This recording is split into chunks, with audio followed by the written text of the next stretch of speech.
Al margen de donde se produzca la acción tóxica en la nefrona, un xenobiótico puede iniciar su daño celular mediante varios mecanismos que pueden producir la muerte de las células y como consecuencia alterar su funcionalidad. También pueden modificar ciertas funciones celulares sin comprometer su viabilidad. Estos mecanismos se pueden dividir en dos grandes grupos.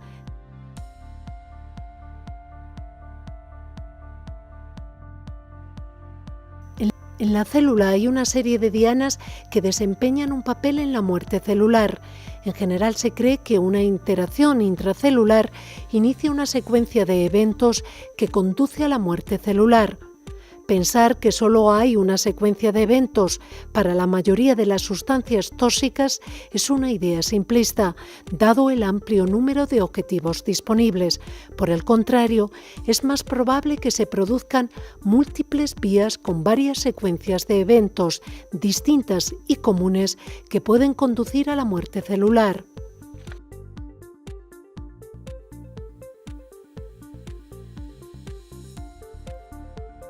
En el estrés oxidativo se generan moléculas como son las especies reactivas de oxígeno, ROS, y los radicales libres.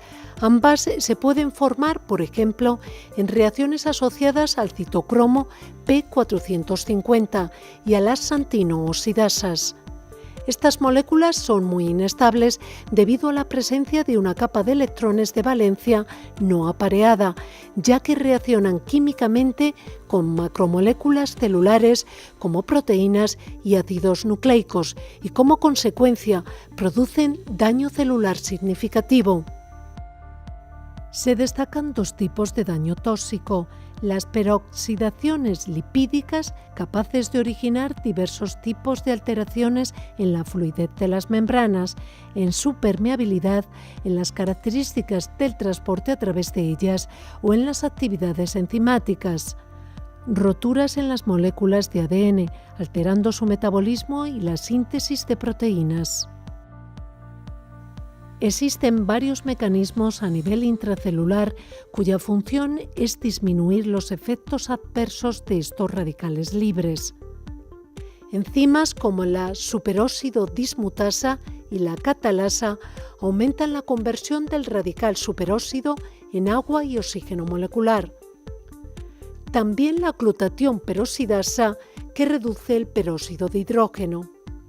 Moléculas antioxidantes como el ácido ascórbico, vitamina C, tocoferoles y glutatión, que en presencia de radicales libres se oxidan, donando un electrón, y los radicales libres pierden su reactividad.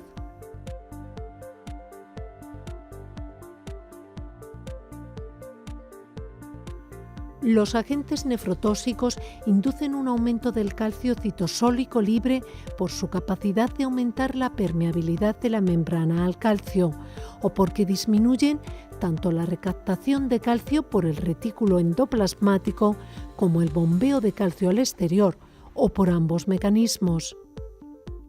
Este aumento de calcio intracelular activa diversas enzimas, altera la actividad enzimática de la membrana y su permeabilidad, inhibe la bomba K-ATPasa del retículo endoplasmático y desencadena peroxidación.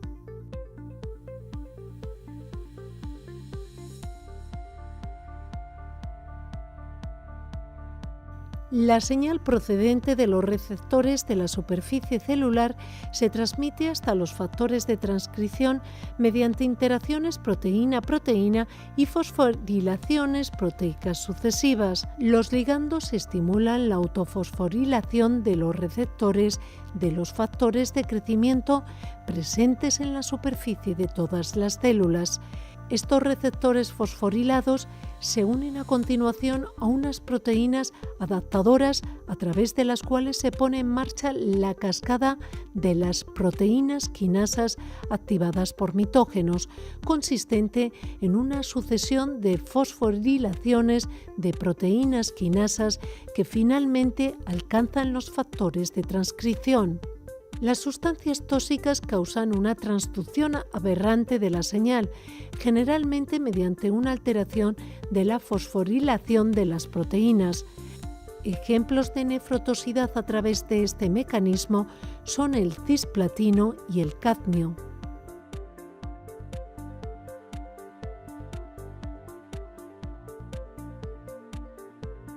Los agentes tóxicos pueden provocar cambios en la integridad de la membrana. Estos cambios pueden deberse a alteraciones inducidas por el tóxico en los componentes del citoesqueleto y en las interacciones membrana-citoesqueleto, o pueden acompañarse de trastornos del metabolismo energético o de la homeostasis del calcio y peroxidación. Daño en las mitocondrias. Hay muchos agentes nefrotóxicos que provocan trastornos funcionales de las mitocondrias y que comprometen la respiración y la producción de ATP o de otros procesos celulares. Las mitocondrias desempeñan un papel esencial no solamente proporcionando gran parte de las reservas energéticas de la mayoría de las células, sino también determinando si las células deben morir por apoptosis o por necrosis, según las concentraciones de ATP existentes. Daño en los lisosomas.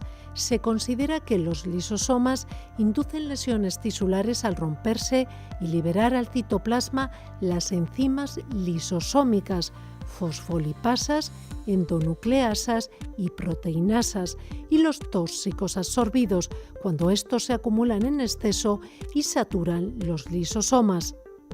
Ejemplos de nefrotóxicos lisosomales son aminoglucósidos como la gentamicina y la amicacina. Daño en el ADN. Ciertos tóxicos pueden formar enlaces covalentes con biomoléculas. Estas uniones en el ADN pueden causar una replicación defectuosa o la ruptura de la cadena de ADN.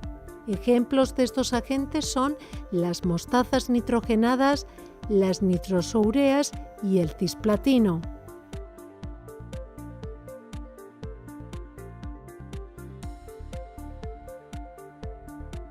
La obstrucción intratubular se produce por la acción de sustancias que poseen escasa solubilidad en la orina ácida, produciéndose la precipitación, principalmente a nivel del túbulo distal, y se tapona esa zona. Generalmente esta lesión es reversible y se puede prevenir con una correcta hidratación, forzando la diuresis y alcalinizando la orina. Un ejemplo de sustancia nefrotóxica que produce lesión por este mecanismo es el metotrexato.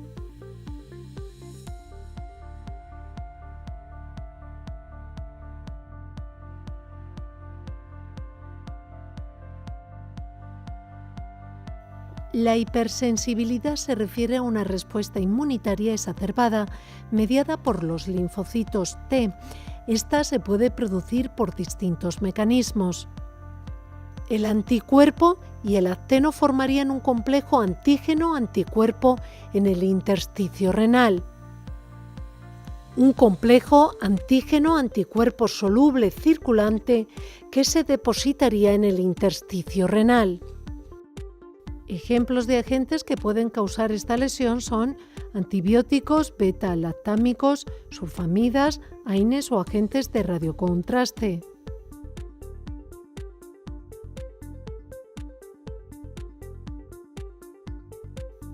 La autorregulación vascular renal mantiene un flujo sanguíneo renal constante dentro de un intervalo de valores de presiones de perfusión renal y de modificaciones de las resistencias vasculares renales.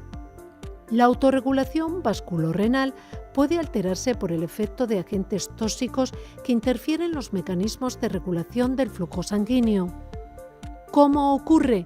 La liberación desde el endotelio de factores vasoconstrictores como el factor activador de plaquetas, la angiotensina 2 o la endotelina.